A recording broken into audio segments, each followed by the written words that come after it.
The twins were a heavy, kicking protest against her spine, a reminder that Clove was no longer just carrying her own weight. She was at the end of her rope, her breath coming in ragged gasps that froze before they even hit the air. Every step through the knee-deep drifts felt like walking on thin ice. Her hand clamped over the tiny scrap of paper in her pocket. The secret that meant the honeymoon was finally, legally over. Behind her, Garrick's boots crunched with the steady, heart-stopping rhythm of a man who refused to let the cat out of the bag. He didn't know the tables had turned. He didn't know she was finally holding all the cards. As she reached the edge of the woods, her strength flagging and her heart in her throat, Garrick's voice cut through the wind like a jagged blade, screaming a single word that froze her soul. "Hey there, and beautiful soul. Before we step into Clove's world, a world of snow and secrets, of survival and second chances, I just want to say thank you for being here, for choosing to spend the next hour with a story that asks hard questions about love, desperation, and the weight we carry when no one's watching. If this story moves you, even just a little, it would mean the world if you'd hit that subscribe button and tap the like. Not because I'm asking for numbers, but because it tells me you're ready for more stories like this. Raw ones, real ones, the kind that don't look away from the hard parts. And hey, drop a comment letting me know where you're watching from. I love knowing that somewhere out there, maybe across an ocean, maybe just across town, someone else is feeling what I felt when I wrote this. All right, let's begin. May this story remind you that even in the coldest winters, even when the weight feels unbearable, you're stronger than you know. Let's go. The cold wasn't just biting. It had teeth. It gnawed through Clove's second-hand coat, through the thermal shirt she'd been wearing for 3 days straight, down into her bones where the twins kicked and thrummed like they were trying to punch their way out early. The blizzard had turned the world into a whiteout of static, the kind of storm that erased landmarks and swallowed sound. She couldn't see more than 10 feet ahead, couldn't hear anything except the howl of wind and the crunch of her own boots breaking through the crust of snow. Her thighs burned. Each step forward meant dragging her legs up and out of drifts that came up past her knees, sometimes higher. Yet the muscles in her lower back had given up sending distress signals hours ago. Now they just screamed in one long, unbroken note of agony. The babies pressed against her spine like they were using it as a xylophone, and every kick sent a jolt of pain radiating out through her hips. The paper in her coat pocket crinkled when she moved. She'd wrapped it in plastic, then stuffed it deep where the lining was still intact. 8 numbers.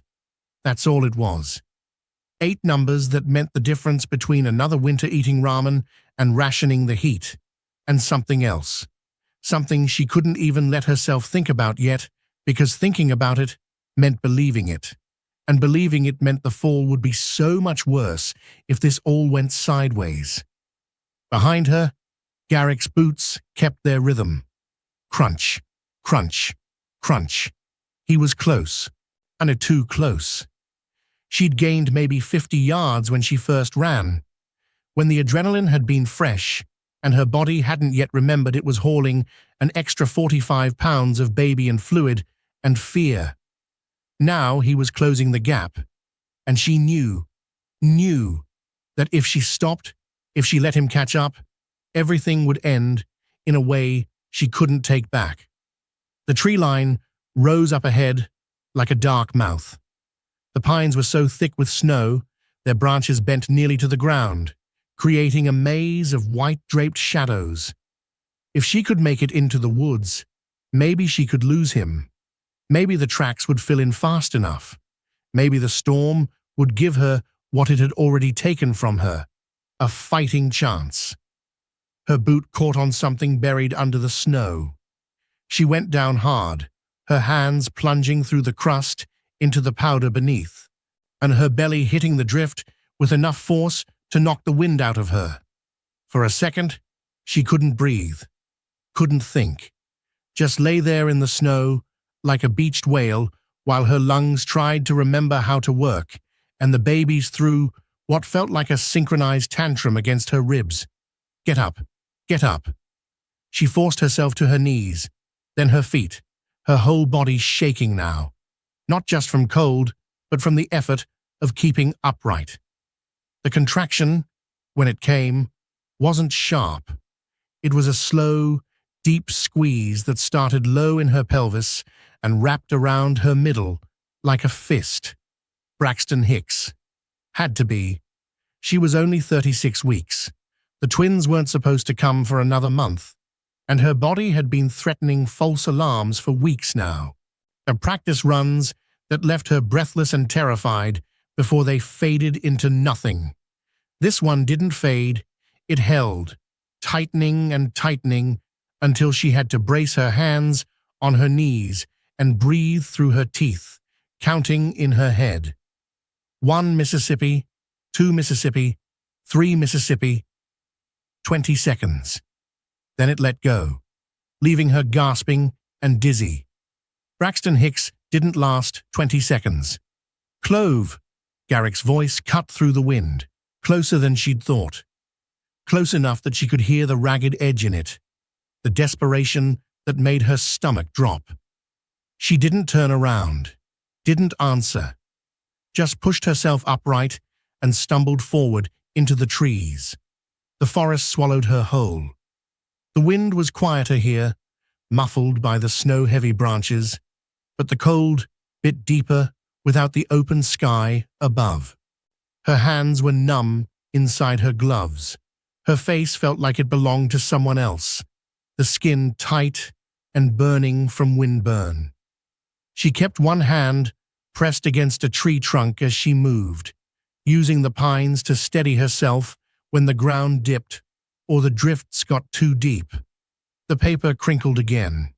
She thought about the woman at the gas station 3 days ago, the one who'd scanned the ticket with shaking hands and then looked at Clove like she'd just seen a ghost.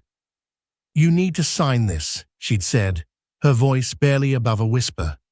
"Right now, before you leave." Clove had signed it. Watched the woman make a photocopy, watched her slide the original back across the counter in a plastic sleeve like it was made of glass. "Don't tell anyone," the woman had said.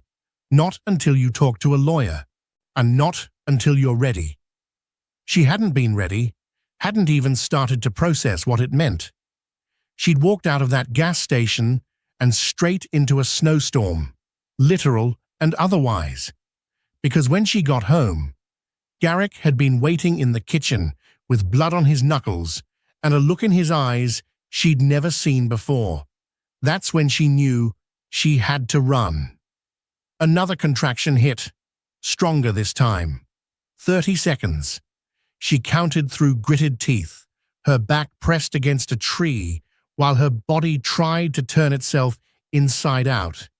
When it passed, she was crying, not from pain, but from the sick, dawning realization that this wasn't false labor. This was the real thing. The twins were coming, and she was alone in a blizzard with a man on her heels who thought she was the one thing standing between him and whatever hell he'd just unleashed. The barn appeared out of the snow like a mirage. It was old, half collapsed, the roof caved in on one side, and the walls listing at an angle that would have been funny under different circumstances. But it was shelter. 4 walls and part of a roof, and that was more than she had out here. She pushed through the door. It hung crooked on one hinge, and stumbled into the darkness inside.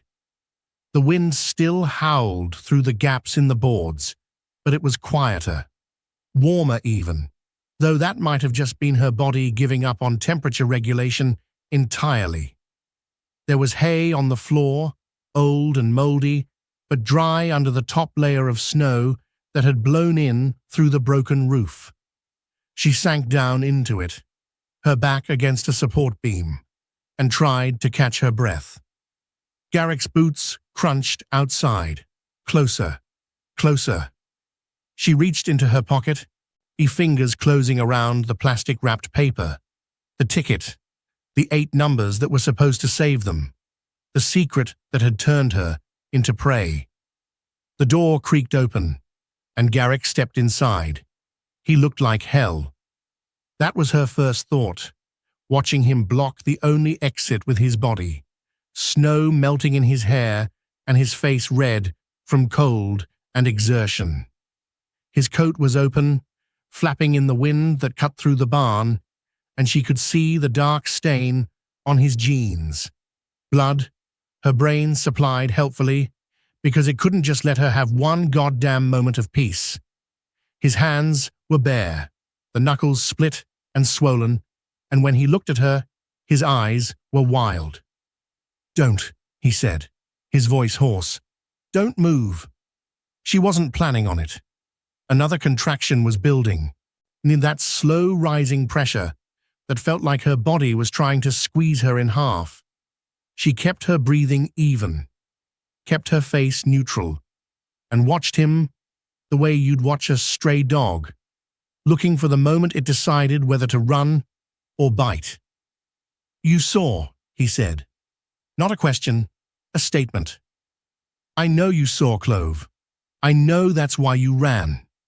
She didn't answer, didn't trust herself to speak without her voice breaking, without giving something away. Instead, she pressed harder against the beam at her back, feeling the rough wood dig into her spine through her coat. Garrick took a step forward, then another. His boots left dark prints in the hay-dusted snow. "I didn't mean for it to happen like that. You have to believe me. I didn't." He stopped, ran a hand over his face, and when he looked at her again, there were tears cutting tracks through the dirt on his cheeks. "He was going to evict us, Clove. He was going to throw us out in the middle of winter with the babies coming, and I snapped. I didn't plan it. I didn't want it." "What are you talking about?" She almost said it out loud, almost broke her silence, just to hear him explain what the hell he thought she'd witnessed. But the contraction hit full force, and she couldn't do anything except close her eyes and breathe through the pain, counting in her head while her uterus tried to turn itself into a vice. 1 Mississippi, 2 Mississippi, 3. "Jesus Christ," Garrick's voice, closer now. Are those contractions?" "No shit." 40 seconds. When it passed, she opened her eyes to find him crouched in front of her, close enough to touch. His hands hovered near her belly like he wanted to reach out but didn't dare. "How far apart?" he asked. "Go to hell," she managed. "Clove, you think I'm scared of you?" The words came out sharper than she'd meant, but the pain had burned through whatever filter usually kept her mouth in check. "You think chasing me through a blizzard is going to make me keep my mouth shut about whatever you did?"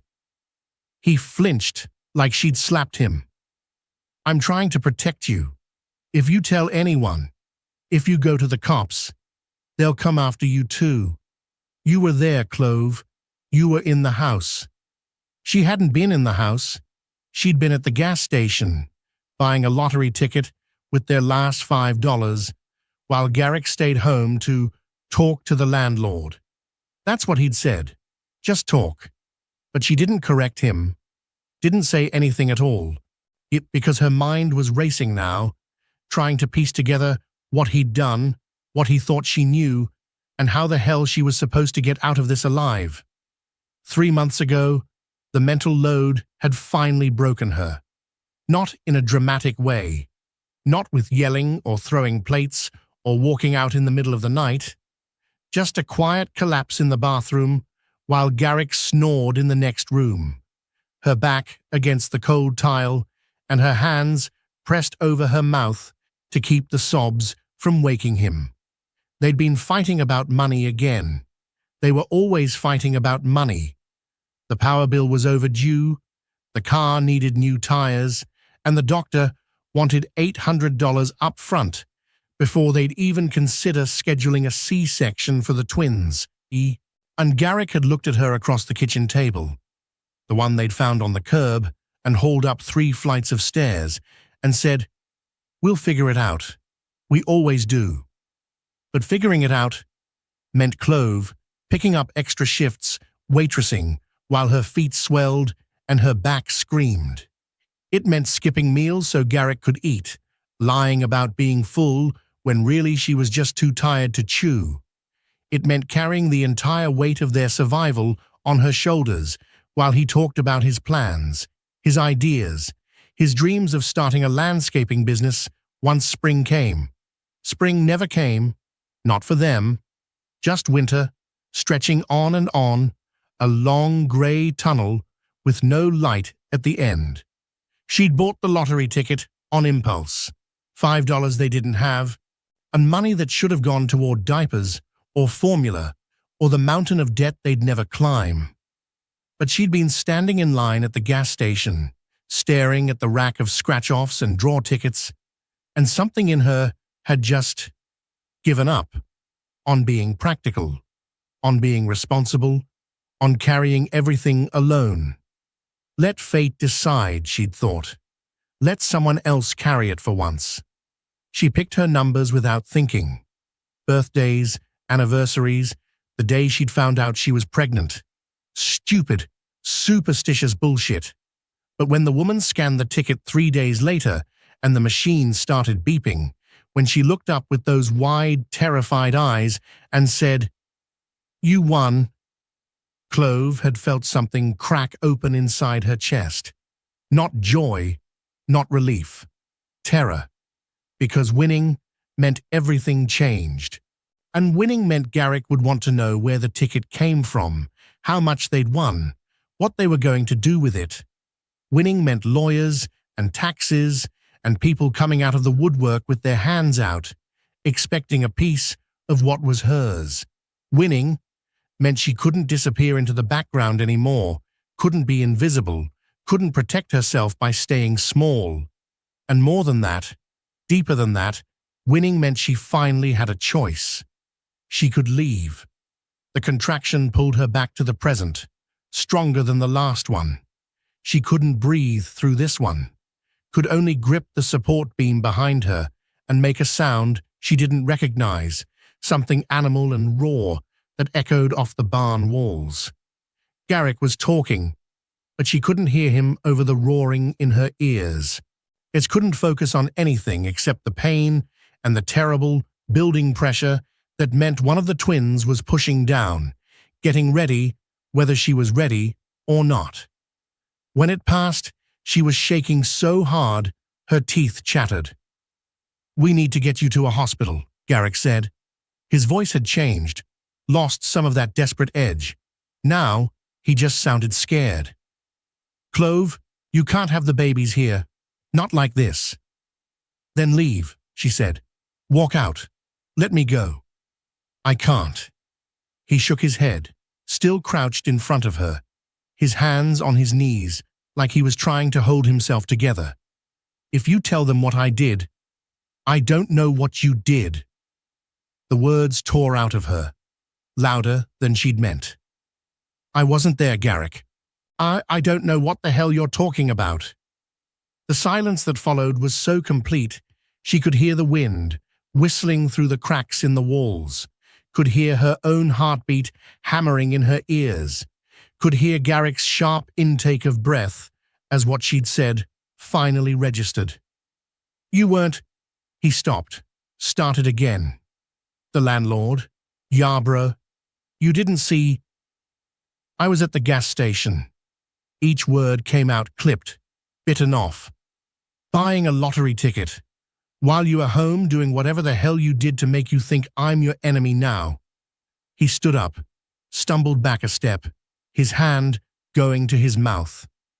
"Oh my God! Oh my God, Clove, I thought… He broke off, turning away from her, his shoulders shaking. I thought you saw me. I thought that's why you packed a bag. That's why you wouldn't look at me when I came home. That's why you… I won, she said. The words hung in the air between them. Garrick turned slowly, his face blank with confusion. What? The lottery ticket. She pulled it out of her pocket, the plastic crinkling as she held it up. I won. $32 million. That's why I ran, because I finally could. For a long moment, he just stared at the paper in her hand. Then he started to laugh, a broken, desperate sound that might have been crying if it came from anyone else. You're running from me, he said, and it wasn't a question. Not because you're scared I'll hurt you. Because you're scared I'll take it. Another contraction. She couldn't answer, could only focus on breathing, on not screaming, on the way her body was betraying her in real time. When it passed, Garrick was kneeling in front of her again, but this time he didn't look like a predator. He looked like what he was, a man who'd broken himself, trying to hold their life together and finally shattered under the weight. I killed him, he said quietly. Yeah, bro. He came to the house to serve the eviction notice, and I pushed him. That's all. I just pushed him. But he hit his head on the corner of the kitchen counter, and he went down, and he didn't get up again. His voice cracked. I panicked. I put him in his truck and drove it to the quarry, made it look like he went off the road. I thought, when you came home and you wouldn't talk to me, wouldn't look at me, I thought you knew. Clove closed her eyes. The twins were kicking now, a frantic rhythm that matched her racing heart. This was the fork in the road, in the moment where she decided who she was going to be on the other side of this storm. We need to call someone, Clove said. Garrick's face went white. What? A hospital, an ambulance. I don't care. Another contraction was building. She could feel it in the way her lower back locked up, the way the pressure doubled and then tripled. These babies are coming whether we're ready or not, and I'm not doing this in a barn with no heat and a fugitive. I'm not… He stopped, rubbed his face. Don't call me that. What else am I supposed to call you? You killed a man, Garrick. You killed him, and then you came after me like I was the one you needed to worry about. Because I thought you were going to turn me in. His voice rose, echoing off the walls. I thought you were running to the cops, and I can't lose you, Clove. I can't lose the babies. You already lost us. The words came out quieter than she'd meant, but they hit like a slap. She watched him flinch, watched the reality of it settle over his face. The second you put your hands on someone, the second you decided covering it up was more important than telling the truth. He was going to throw us out, so we would have figured it out. She was shouting now, past caring. If it cost her breath, she couldn't spare. We always did, right? That's what you kept telling me. We'll figure it out, Clove. We always do. But you didn't give us the chance. You made a choice, and now I'm making one. The contraction hit before she could say anything else. This one was different, sharper, deeper, with a grinding pressure that made her cry out before she could stop herself. She felt something give way inside, a pop like a water balloon breaking, and then warmth spreading between her legs. Oh God, Garrick said, staring at the puddle forming in the hay. Your water just… I know what happened. She tried to stand, but her legs wouldn't hold her. The pain was constant now, not coming in waves but just there, a bone-deep ache that made it hard to think. Help me up. Clove, help me up. He moved without arguing, getting his hands under her arms and hauling her to her feet. She leaned against him, because she didn't have a choice, her legs shaking and her breath coming in sharp gasps. The barn spun around her. She closed her eyes, focused on staying upright, on not collapsing right back into the hay. "There's a farmhouse," Garrick said, "about a mile east. I saw it on the way here. If we can make it there." "I can't walk a mile." She opened her eyes, looked at him. Really looked, maybe for the first time since she'd found out about the ticket. His face was haggard, years older than it should have been, with lines carved deep around his mouth and eyes. He looked like someone who'd been carrying a body-sized secret and finally set it down. "I can barely stand." "Then I'll carry you." "You can't." "Watch me." He bent, got his shoulder under her arm, and lifted. She gasped at the sudden movement, but he held her steady, taking most of her weight like she wasn't 8 months pregnant with twins and a dwindling window of time before everything went catastrophically wrong. They made it maybe 20 feet before another contraction hit. This one brought her to her knees, literally, and just dropped her straight to the ground, with Garrick trying to catch her, and both of them ending up in the snow. The pain was white-hot, searing, and underneath it was something worse. Pressure. The kind that meant a baby was coming, whether there was anyone around to catch it or not. "Okay," Garrick said, breathing hard. "Okay, we're not making it to the farmhouse. We're not making it anywhere. We're doing this here. I'm not having my babies in a barn." "You don't have a choice," he was shouting again, but this time there was no anger in it, just fear, raw and undisguised. "Clove, I need you to tell me what to do. I need you to help me help you, because I have no idea what I'm doing. And if something goes wrong..." She grabbed his coat, pulled him close enough that she could see the panic in his eyes. "Then don't let something go wrong. And you hear me? You don't get to fall apart now. You don't get to check out." "I won't." He covered her hand with his, and his fingers were shaking. "I swear to God, Clove, I won't." 6 years ago, they'd met at a diner, where she waitressed, and he bussed tables. He'd been funny back then, quick with a joke, always ready to make her laugh when the customers got too demanding or the tips ran dry. He'd had dreams, real ones, not just the kind you talked about at 2 in the morning when you were too tired to lie. He wanted to start his own business, wanted to build something with his hands, something that would last. She'd fallen for the dreams first. The boy came later. They got married at the courthouse, with 2 witnesses pulled in from the hallway, and a bouquet she'd bought at the grocery store for $9. It wasn't romantic. It wasn't special, but it was theirs, and that had felt like enough. The pregnancy was an accident. The second one, the twins, was a statistical improbability that made the ER doctor laugh when she came in bleeding and terrified at 8 weeks. "You've got 2 in there," he'd said, pointing at the ultrasound screen like it was good news. "Congratulations." She'd gone home and cried for an hour while Garrick held her and promised again that they'd figure it out.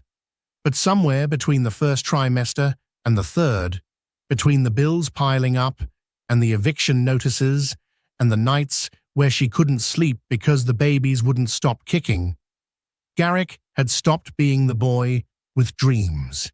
He'd become something else, something harder, something that looked at problems and saw obstacles instead of challenges, and that saw the landlord as an enemy instead of just another person trying to survive. She'd watched him change and told herself it was the stress, the money, the weight of knowing they were about to be responsible for 2 tiny humans who needed things they couldn't afford. She'd told herself it wasn't her fault. But lying in the hay with her body tearing itself apart and Garrick's hands shaking as he tried to figure out how to deliver babies he'd never wanted in the first place, Clove knew the truth. They'd broken each other.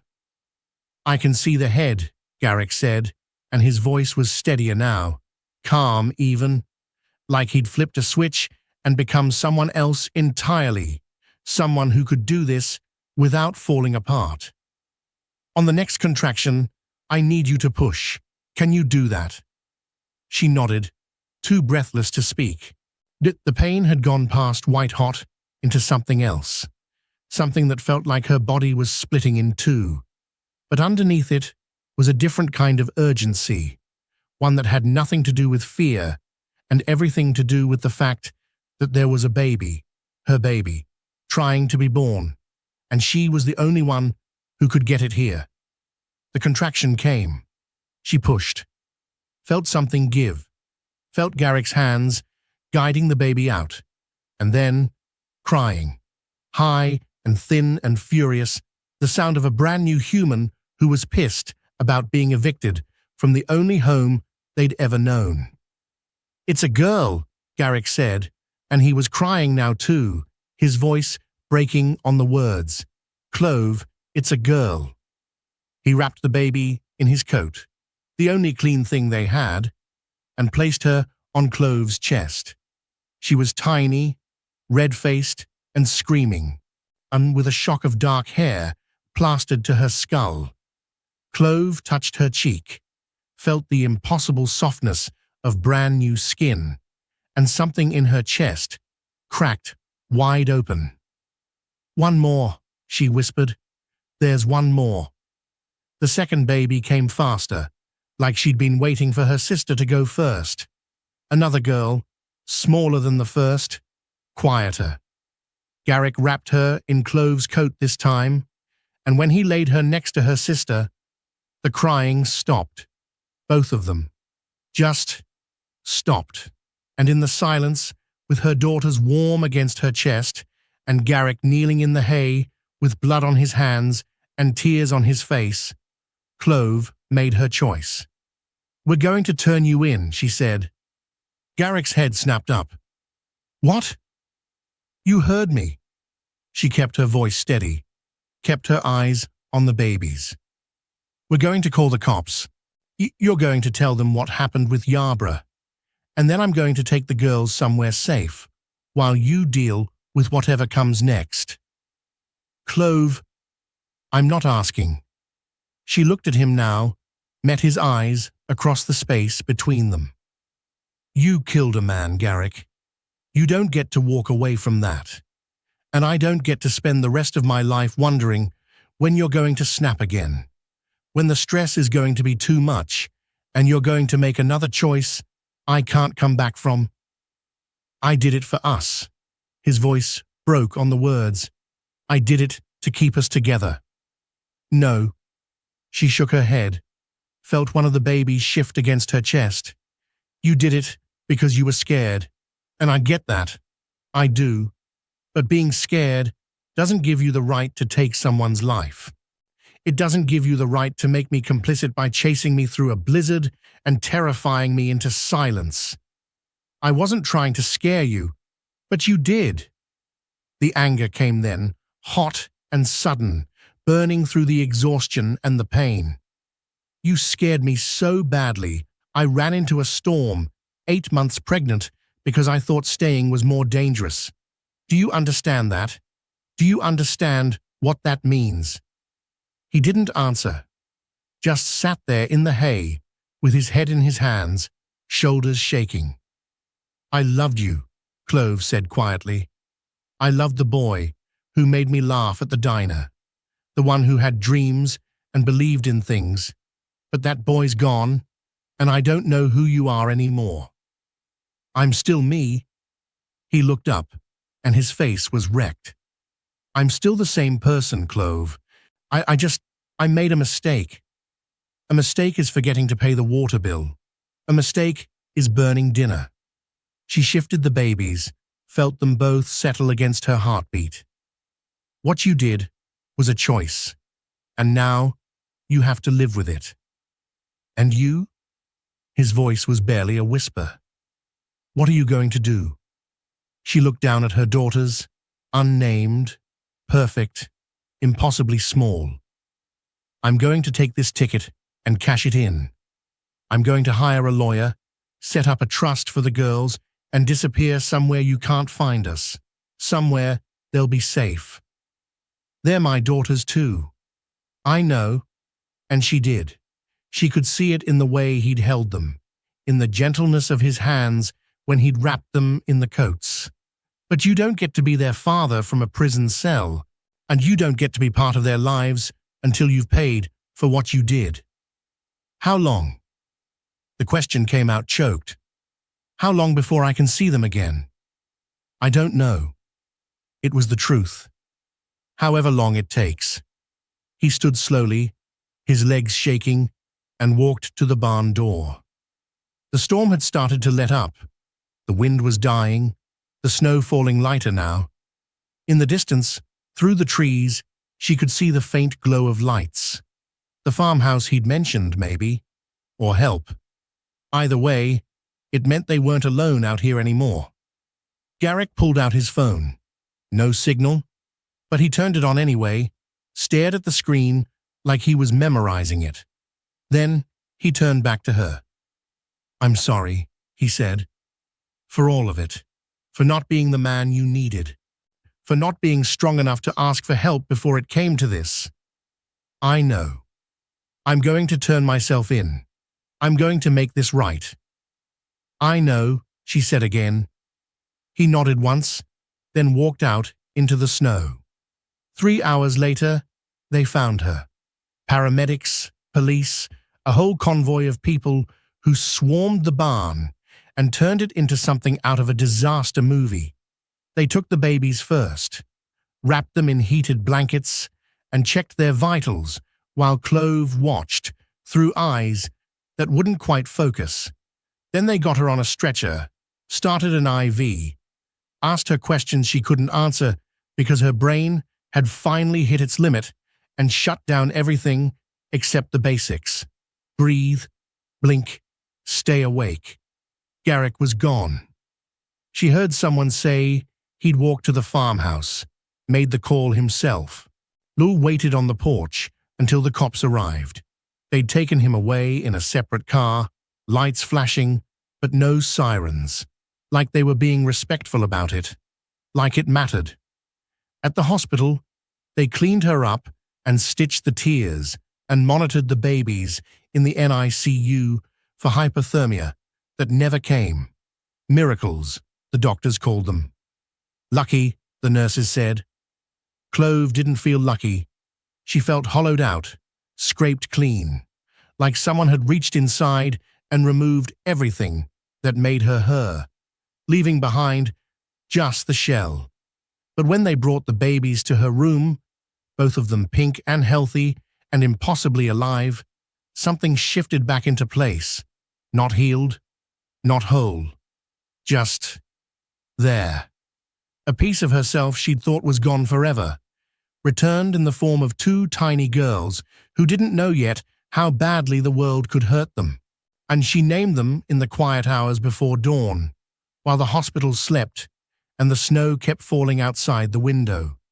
Thorn, Ames, strong names, grounded names, names that meant they could survive anything, even the weight of winter.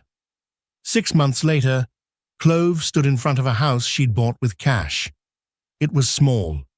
2 bedrooms, a yard with a fence, a front porch that needed painting. Nothing fancy, nothing that would draw attention. Just a place where she could raise her daughters without looking over her shoulder, without wondering when the other shoe would drop. The ticket money was gone, funneled into trusts and investments, and a lawyer who promised her that Garrick would never find them unless she wanted him to. The lawyer had been honest about the timeline. Manslaughter, maybe 8 to 12 years with good behavior. Longer if the prosecution pushed for second-degree murder. Clove didn't think about it. Couldn't afford to.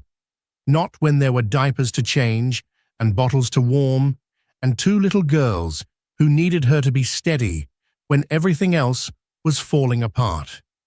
Some nights she dreamed about the barn, about the cold and the blood and the sound of Garrick's voice cutting through the storm, about the moment she'd held that lottery ticket and realized she finally had a choice. Other nights she didn't dream at all, but every morning she woke up to the sound of her daughters crying, and the weight on her chest was different now. Lighter. Not gone. It would never be gone, but bearable. She'd carried them this far. She'd carry them the rest of the way. The letter came on a Tuesday. Plain envelope, no return address, as postmarked from the state prison 3 counties over. She almost threw it away, almost burned it in the fireplace and pretended she'd never seen it. But something stopped her, some last thread of the girl she used to be, the one who'd loved a boy with dreams and believed in second chances. She opened it. Dear Clove, I don't expect you to forgive me. I don't expect you to write back. I just need you to know that I think about you and the girls every day. I think about the barn, about how strong you were, about how I failed you when it mattered most. They tell me I'll be eligible for parole in 7 years. I don't know if I'll get it, don't know if I deserve it. But if I do, if I make it out, I want to be the kind of man who can look his daughters in the eye and tell them the truth about what I did, about what it cost. I'm not asking you to wait for me. I'm not asking you for anything, really. Just wanted you to know I'm still here, still trying to figure out how to live with what I did. Take care of our girls. Tell them their father loved them, even if he didn't know how to show it. Garrick Clove read it twice. Then she folded it back into the envelope and put it in a box at the top of her closet, next to the plastic-wrapped lottery ticket she'd never thrown away. Someday, maybe, she'd show her daughters. Someday, when they were old enough to understand that love wasn't always enough, that people broke under pressure, that forgiveness was a choice you had to make over and over again. But not today. Today, she had babies to feed and a life to build, and the weight on her chest was finally, is starting to feel like something she could carry on her own. And that's where we leave Clove, standing in front of a house she bought with hope, raising daughters who'll never know how close they came to a different life. Here's my challenge to you. If this story made you feel something, anger, relief, sadness, hope, prove it. Hit that like button. Not for me, but because stories like this deserve to be seen. Subscribe if you want more narratives that don't sugarcoat the mess of being human. And drop a comment with one word. The emotion you're carrying right now as the credits roll. I dare you to be honest. I dare you to let yourself feel. And may you always find the strength to carry your own weight, even when the snow is deep and the path is unclear. Until the next story, take care of yourself. You're doing better than you think.